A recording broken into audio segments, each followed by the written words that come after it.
Welcome everyone. My name is Captain Sean, and today I want you to get aboard this vessel so that we may set sail to the land of Cenk's nephew failures, because Ethan of H3H3 Productions has for a second time destroyed Cenk's nephew on the issue of fair use, on the issue of copyright, and it's so funny to see him try to meekly defend himself from what is content theft, and that's how he built his brand, other than being Cenk's nephew, while being so sad, so upset, and so bitter about it. But before we get into that, this video is sponsored by Fume, by the way, so let me toss it over to the ad read, then we'll come back over here and we'll talk about it on the other side. Cold turkey may be good on sandwiches, but there's a better way to kick your bad habits. No, I'm not talking about going and visiting the witch down the block who's gonna throw some magic oil on you, then hex you and possibly your whole family and steal your soul. What I'm talking about is today's sponsor, which is Fume. Fume has an innovative, creative way to look at solving your bad habits. They think it's best to just remove the bad from your bad habits so you're left with a good habit. Instead of electronics, Fume is completely natural. Instead of vapor, Fume uses flavored air. Instead of harmful chemicals, Fume uses all natural, delicious flavors. You get the point. Other things are bad, Fume has a bunch of good things about it. Fume comes with an adjustable airflow dial and is designed with magnetic parts that are great for fidgeting. This helps you de-stress as you're breaking your bad habits. Fume also has a bunch of new flavors: orange vanilla, which is sweet and citrusy with a touch of classic vanilla, raspberry lemon, a full-bodied lemonade with a hint of berries, and sparkling grapefruit, which is a fresh and cooling fruity grapefruit. Now, as you can see, this is the Fume that was actually sent to me by the company in order to do this ad read, and this is the Fume that I actually already owned prior to this ad read because I genuinely believe and endorse the product. And by the way, if you're curious about the taste, it's actually quite nice. The flavored air really hits home. What you need to do right now is join us in breaking bad habits. Go to tryfume.com/actualjustice and use the promo code actualjustice for 10% off your first journey pack right now at this moment. That is tryfume.com/actualjustice, promo code actualjustice, 10% off. Break your bad habits, go all natural, fidget to your heart's desire. So for those of you who are unaware, I did a whole video on this before. Ethan of the H3H3 Productions got into it with a streamer called XQC, and to be clear, I don't know who that is, I don't know what we're talking about,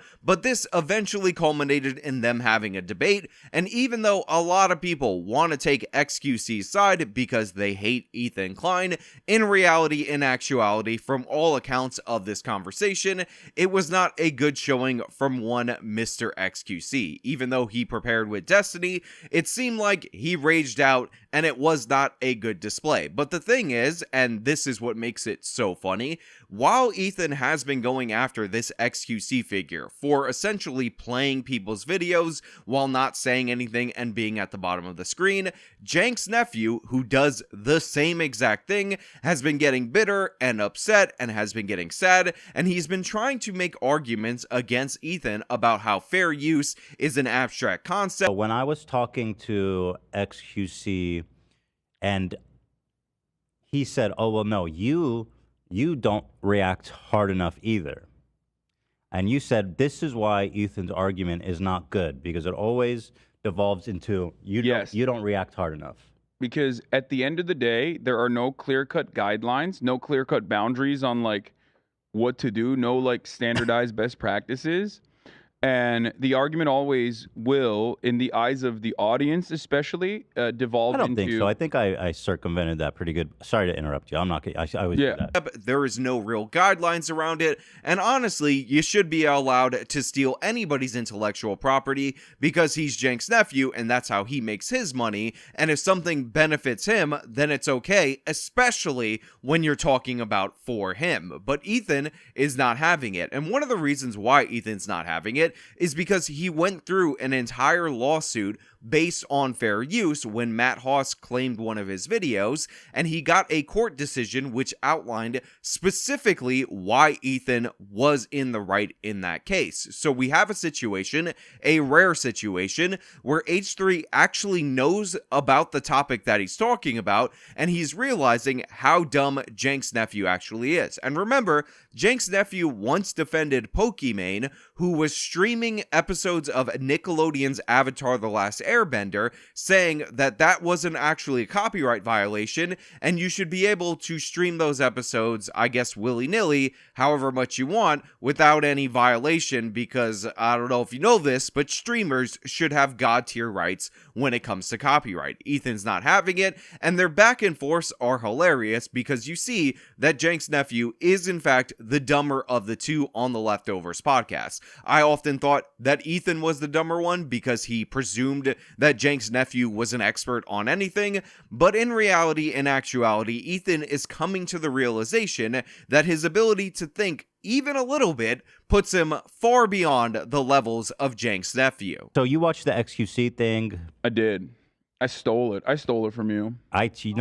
Listen. Thank you so much. Okay. You actually did ask permission, which I thought was funny. You don't. I mean, Well, listen, you can react to it. Because I want to make sure that, like, it's not cooking your re-upload or anything. You know what I mean? So the first thing that I want to say, and this is hilarious, is that Ethan actually pressed Cenk's nephew to the point, and by the way, his last little argument with him, he said that he does not have permission to walk away from his videos while he's playing. And it's You do not have my permission to walk away from my for the videos. record.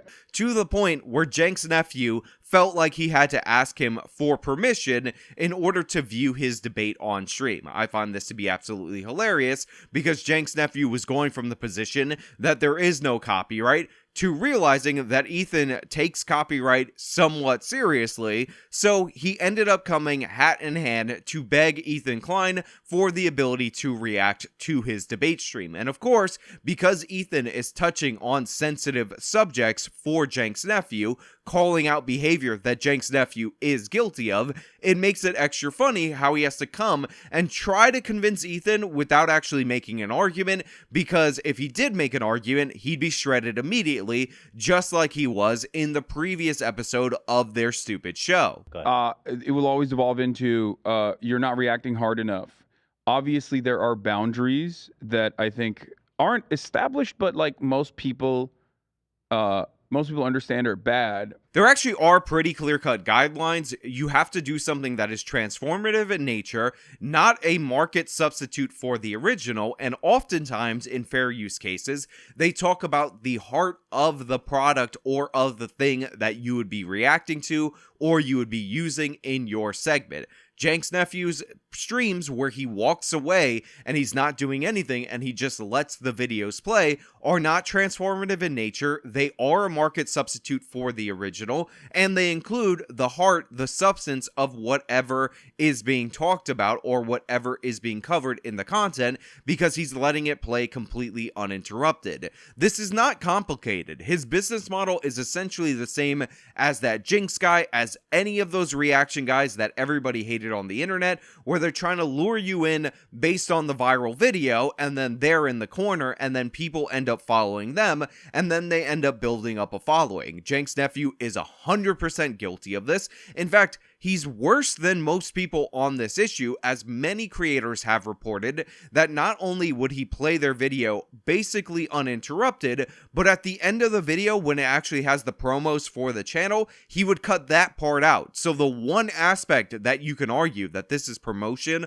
of other creators, guess what? He doesn't even do that part, or at least he didn't back in the day, because that's who Cenk's nephew is. Absolute scum through and through. But Ethan smartly decides to bring up the difference between YouTube, the uploaded VODs, and streams, because Cenk's nephew is always going to pretend like streaming has god tier rights to rip off everybody's content, and it's okay because you can't expect them to be entertaining, so they're just going to commit copyright violations rather than even trying. However, especially if you're doing like long form content, especially if you're doing live streamed content without pre-production like you do, because you have your own version of that as well as like the members only broadcast. There will always be lulls and moments of like dead air or even you getting up, but that's also live reaction. You know, I absolutely hate this argument from Cenk's nephew for a number of reasons, because he says, oh, well, if you're not doing pre-production, if you're not preparing before your long-form content, then you can't help but violate people's copyright while you're doing these streams. There's going to be lulls, there's going to be moments where you commit copyright violation, so everybody should just kind of get over it and pretend like it's no big deal. But the thing is, not preparing for a show is not an excuse. Prepare for your show. Stop being lazy. Actually cut up the clips. Organize your thoughts. Make an outline. It's not that difficult. There are plenty of people who go live on the radio for hours every day. This would be the closest thing to live streaming. And guess what? Their own voice carries the large majority of their show. This idea that, oh, if you go live and you didn't have enough prep or whatever, then therefore it somehow doesn't count when you violate the rules and you actually undercut and somehow get more attention than people that actually do that prep, then therefore you're good, makes no sense at all. This idea that laziness is a defense is ridiculous, but Cenk's nephew puts that forward because, again, he doesn't want to call out behavior that he's actively engaged in, because that would actually require him to acknowledge fault, things that he did wrong, and acknowledge that Ethan is right. Here I'm talking, and I made it clear, I'm talking specifically about his YouTube channel. I wouldn't make this claim. Okay, well, that's something I made clear at the beginning. So so we're talking about his YouTube channel. Now, I would never claim that about streaming because I agree that streaming is too much of a gray area. Yeah. And I don't think it's ever even been tested, so there's not really any precedent in that regard. So, in the context of talking about his YouTube channel, I have to disagree that it's not about react harder. There's clearly zones. There's like S-tier zones, which would be, for example, I'll say one of my old reaction videos, which is like highly produced with sketches. It's like obvious, right? Yeah. And then there's a massive gray zone, which this podcast would probably even fall in, which would be like high up in the gray zone. I don't think so. Well, regardless, I'm just trying to show you what I mean. Because it's pre-cut. So Ethan actually grants the streaming thing for the sake of argument, which is a smart tactic, give a little ground in order to make your point, and then he compares his old reaction videos to his podcast, claiming that his podcast now would actually be worse, and then Cenk's nephew weirdly brings up this pre-cut versus non-pre-cut thing, and again, this is his emphasis on how prep is somehow a factor on whether or not you could violate copyright law, which doesn't make any sense at all. Now, I will also add, and this is incredibly crucial, that Ethan actually supports theft in the real world. You know, at least when you're stealing intellectual property, you steal something, but they still have it. But Ethan has gone incredibly soft on theft with clips like this. If you have a good job, you're not doing this. No. You're just not doing it. That's my theory, anyway. You know what I mean? Guys, and if you disagree, remember Aladdin, okay? Aladdin and his monkey. Yep. And the bread. They were stealing bread. Were they bad people? No, they were not. If you ask the street merchants, they were ready to chop his head off. Right. But he had a heart of gold. So to be clear, while I'm praising Ethan for calling out Cenk's nephew and humiliating him on this show, this is not a fully formed rational worldview being presented by him either. This is him going after Cenk's nephew because clearly Cenk's nephew does not know what he's talking about and Ethan has experience in that realm. But obviously, copying something and using it for your own entertainment is not the same thing as these thieves that are stealing a physical product that the person who is selling it or would have had it no longer has because of that theft. So he has a very skewed worldview that theft is a-okay, perfectly fine when it's from someone else, but when it can affect him, it's bad. But what we're talking about here is Cenk's nephew trying to dodge and duck the criticism that Ethan is leveling at XQC that is clearly and obviously applicable specifically to him. The videos that we watch are pre-cut. That doesn't matter. I think it does matter. Well, even because it make Well, it doesn't matter. Fair use doesn't. It doesn't. Oh matter. yeah. But I'm saying, like, the way I see it, your highly edited sketch videos, your sketch react videos, are Those are S tier. Yeah, those are S tier. This podcast would be like a little bit below it, but it still is like we're cutting this live, but every single thing that we're looking at, we already know what we're going to be looking By at. gray zone, I video-wise. mean like we can have a discussion about it. Sure. It's all debatable, and that's the nature of fair use. It's all up to a judge and jury to decide based on the merits of this one particular instance. And so that's what I mean. There's like a massive gray zone, and I would include like myself at the top of that gray zone, and then like maybe potentially even Sniper Wolf at the bottom of the gray zone. Yeah. So Ethan lays out his tier list, like your direct re-uploads would be at the absolute worst. There's a broad gray zone, and then there's the top tier, which is highly produced, highly edited videos. He cites his reactions, which, by the way, I actually think those reactions are good to cite because they're actually court tested, so we know they're actually in the clear. The only element of the outside of the gray zone conversation that we could be having is that there, even in that situation, there's not enough data. You pulled up Vince's video or Vince's statement on it, but there's still not enough data on whether or not that is valuable or not, especially if like Valuable? certain. What do you mean? Is it displacing in the algorithm? Is it What does it good matter, for a though? mid-sized It doesn't channel? even really matter. Well, Like, it'd the be reason nice, but it doesn't really matter. But then Cenk's nephew starts going into this, there's not enough data, there's not enough studies, there's not enough scientific study data in order to talk about this, and honestly, this is just ridiculous nonsense talk in order to obfuscate the point, and I appreciate Ethan calling him out as he's presenting this. It makes me laugh, and it just shows what an utter doof Cenk's nephew is. the reason why this keeps resurfacing over and over again is because there's inconsistency, not enough data on whether or not it is appropriate. Doesn't matter. And well, it matters because for the most part, creators don't either out For of the most fear, that they don't want to get into trouble with the large content creator, or because they genuinely see value in it, they don't complain about it, or they don't do anything about it. So Cenk's nephew is hiding behind the ambiguity that these people don't claim it, they don't complain about it, therefore there's not enough data and there's not enough people being upset, therefore somehow whatever, it's justified that he basically steals people's content in a Jinx-like style in terms of his reactions and whatnot. But here's the thing. This is not a consistent stance from Cenk's nephew. Remember, he got mad at Nickelodeon. He got mad at Paramount for claiming Pokimane streams. They were mad about it. They did complain about it. They did feel like they were losing from it when she was watching those episodes of Avatar: The Last Airbender. He defended her. He said the copyright doesn't really exist unless you enforce it. Therefore, Pokimane is in the right, Nickelodeon's in the wrong, and she's fully within her rights to steal that content. And that's the thing. It's kind of hard to argue that when you're taking content directly that was produced for big dollar amounts from these companies, like let's say something is going to be in a theater and then you end up streaming it, that does not take away money from people who, instead of going out to the theater, decided to watch it online for free. The thing is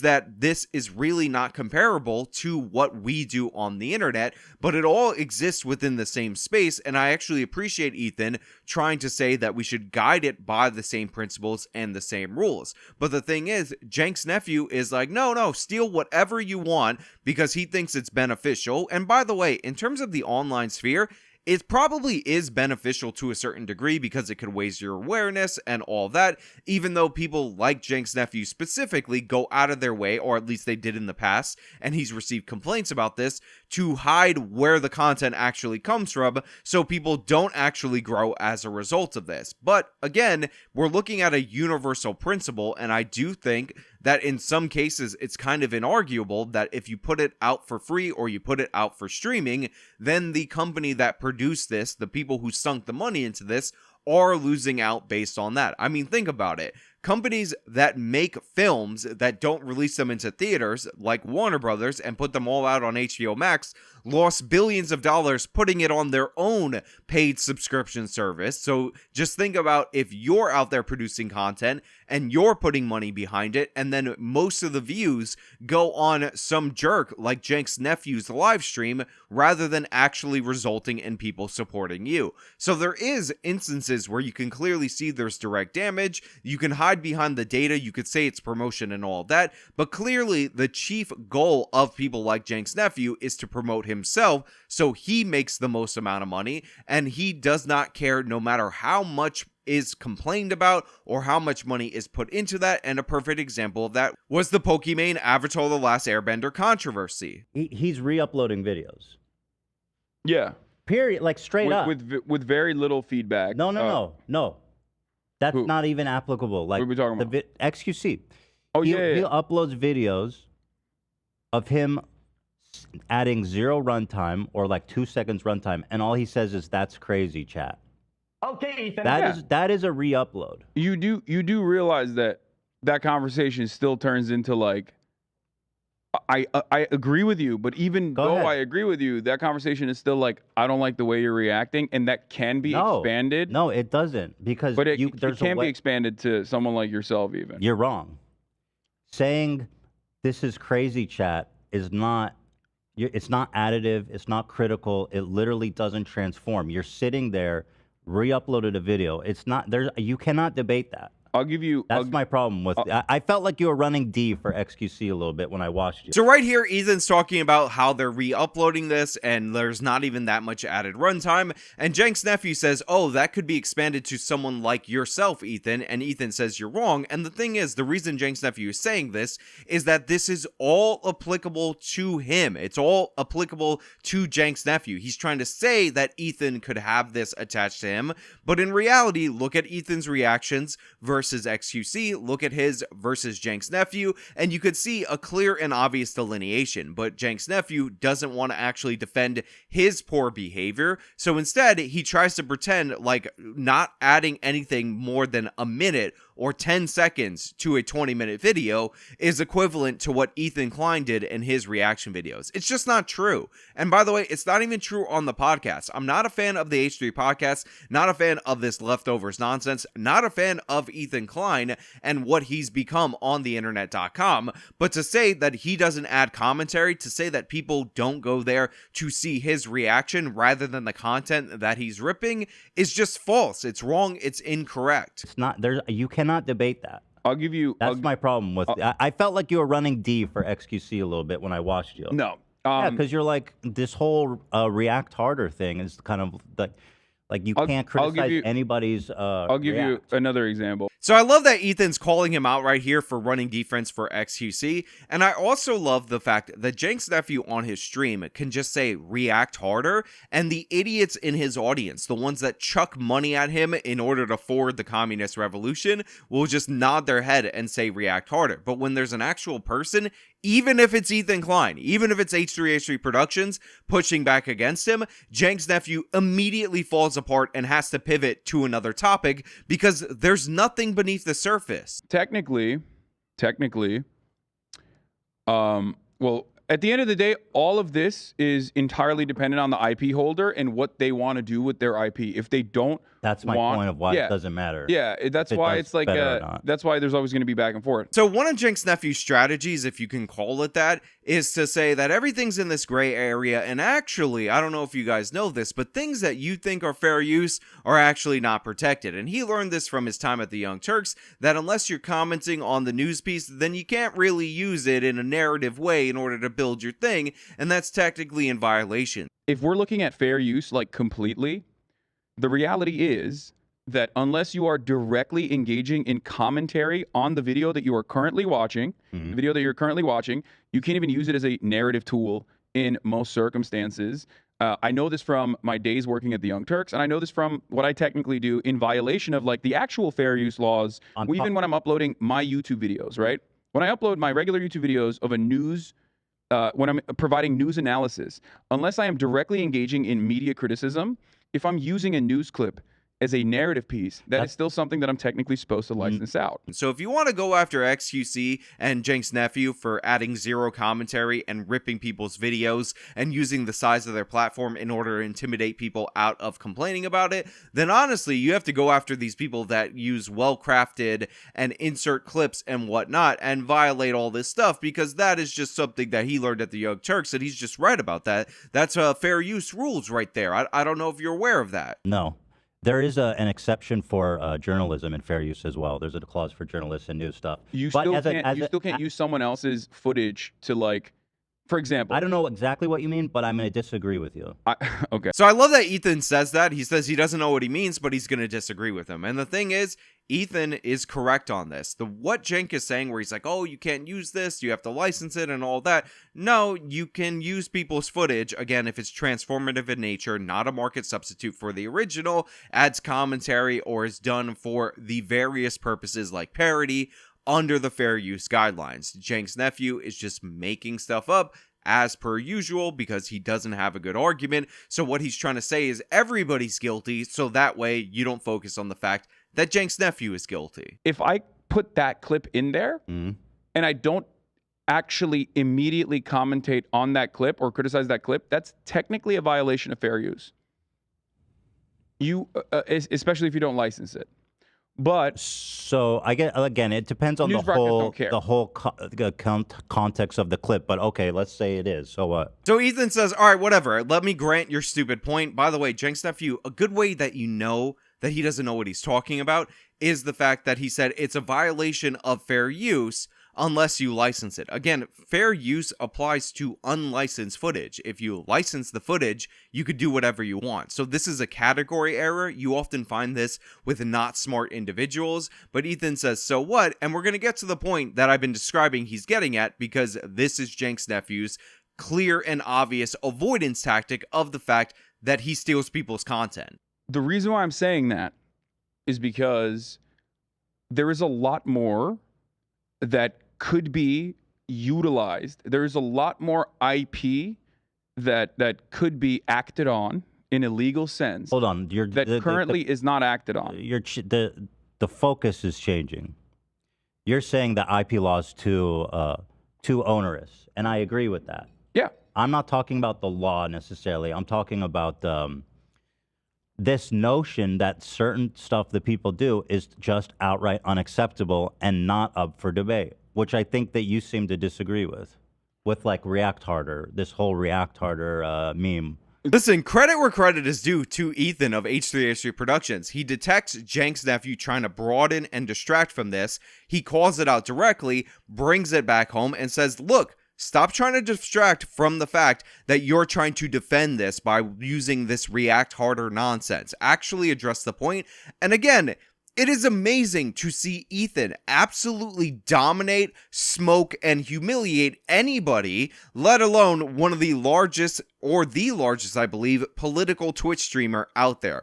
Cenk's nephew getting shook to his core by Ethan because Ethan actually knows about copyright law and he's not able to hide behind the trust me bro, I'm definitely an expert, look at the size of my Twitch following kind of tactics that he's been using to get things over on Ethan and a lot of dumb people for a long time. So if you watch this whole portion of the conversation, which will be linked in the description of this video, it's pretty funny. Cenk's nephew obfuscates, Ethan tries to bring it back. Cenk's nephew obfuscates, he says stuff in the most boring, bland tone in order to try to lull people to sleep and avoid the topic because he really has no argument. I'll use this because it's not gonna, so you can see it. The other one is green. Cloud amplifier. When I put this up, if this is showing in the background, like this could technically be legally enforceable. Cloud amplifier could come and say, we didn't give you rights to use this in your broadcast. And like, that is you can sue anyone for anything. I agree. Dude. That is something that I'm terrified of. It's a case by case basis. You can sue anyone for anything. You know what I mean? Which is precisely why the conversation always goes back to: are you reacting hard? I don't like the way you're reacting, and then it's entirely in the hands of the IP holder. Now, I also want to address this specifically before I get out of here, and that is this idea that, oh, everybody's going to be suing everybody if these laws were enforced to the maximum. The thing is, No, they wouldn't, because in reality and actuality, there's just not that much money in filing these fair use claims unless we're talking about serious damages and whatnot. In reality, most people aren't going to want to go to court, so this idea that every company is going to be suing everybody under every single potential violation is not true. We don't see that happening today, and most of the time, if you push back against these copyright trolls, these people who don't seem to respect fair use, they will eventually yield on the first or second pushback because the court battle isn't worth it all that much. So you think that it's not straight up indefensible to sit in a box and stare at the camera while the video plays? I think that it is. My personal opinion on it is that it is absolutely, one, not good content, and two, indefensible to do that. However, given that it's entirely up to the IP holder themselves to either make a claim, DMCA the channel. You could say about anything. I mean, but the reason that takes the react harder thing. I want to talk about that. Now, I also will point out that Cenk's nephew does this weaselly tactic when Ethan brings up an example where he goes to his personal position. He's like, me personally, I think it's reprehensible, but that doesn't matter. That's not interesting in the conversation. When we're talking about political topics or legal topics, you saying, me personally, I wouldn't do that, me personally, I wouldn't like that, is you obfuscating the issue. And then he talks about terms of service, and then Ethan again hits him, showing that Cenk's nephew knows nothing about the topic, with, no, this is a legal issue. It has nothing to do with terms of service. So the reason why I'm stating that, the reason why I'm mentioning this, is the reason why a lot of people are still going to be confused at the end of this conversation, because no matter what happens, we are not going to end up with clear-cut boundaries, like well-defined boundaries that are even enforceable, not legally, but like enforceable from a terms of service, or enforceable through the YouTube structure. There will never be terms of service because it's not a policy thing. Yeah. So again, we have Cenk's nephew obfuscating this whole thing, and it's just funny to see Ethan get frustrated, get angry, lash out at Cenk's nephew, and realize over the course of this conversation, hopefully, that Cenk's nephew is an idiot. He has nothing of value to add to the conversation. He's an absolute embarrassment, and this is who Ethan signed up with. This is who Ethan is promoting. This is who Ethan decided to share a platform with. Somebody who just shoots off the mouth, doesn't know what he's talking about, and hopes that if he says enough words, eventually you'll just get bored, and maybe that will be seen as agreement with him. It's absolutely hilarious to see two idiots get into an argument, but when one of those idiots actually has some experience, some expertise, it's really funny to see him realize how dumb the other guy is, because they've essentially been operating on this shared Dunning-Kruger effect, and Ethan has figured out that Cenk's nephew is an absolute fraud. I absolutely love this. That's why I did the part 2. It was definitely worth it, but you know what? Let me know what you guys think. Let me know down in the comments below what you guys think about this whole dispute. If you like this video, show me by leaving a like, subscribe for more content, follow me on all my social media, support me via the support links in the description of this video. This has been me talking about Ethan versus Cenk's nephew, absolutely annihilating him. Till next time.